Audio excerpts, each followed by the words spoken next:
ത്രിയേക ദൈവതിരുനാമത്തിന് മഹത്വമുണ്ടാവട്ടെ.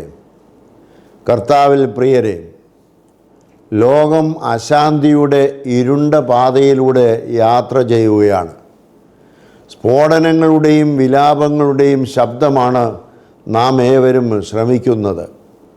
സമാധാനം സൃഷ്ടിക്കേണ്ടവർ യുദ്ധത്തിൽ ഹരം കണ്ടെത്തുമ്പോൾ തകർന്നടിയുന്നത് മനുഷ്യകുലത്തിൻ്റെ പ്രതീക്ഷകളാണ്.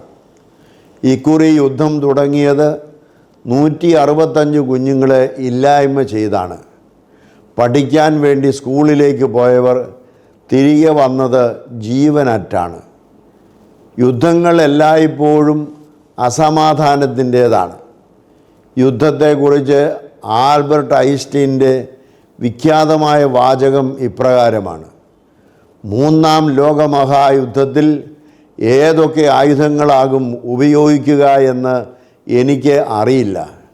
പക്ഷേ 4ാം യുദ്ധം കല്ലും കട്ടകളും ഉപയോഗിച്ചാകുമെന്ന് എനിക്ക് ഉറപ്പുണ്ട്.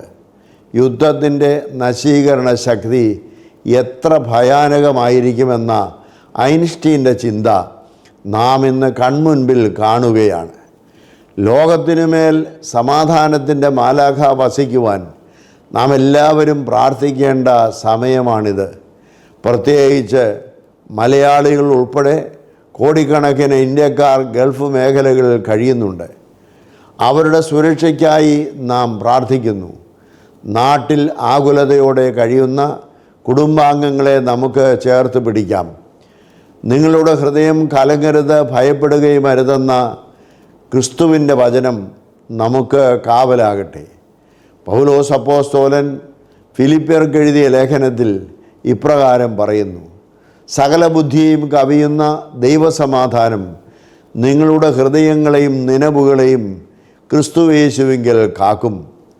അശാന്തിയുടെ കാർമേഘം നീങ്ങാൻ നമുക്ക് പ്രാർത്ഥിക്കാം.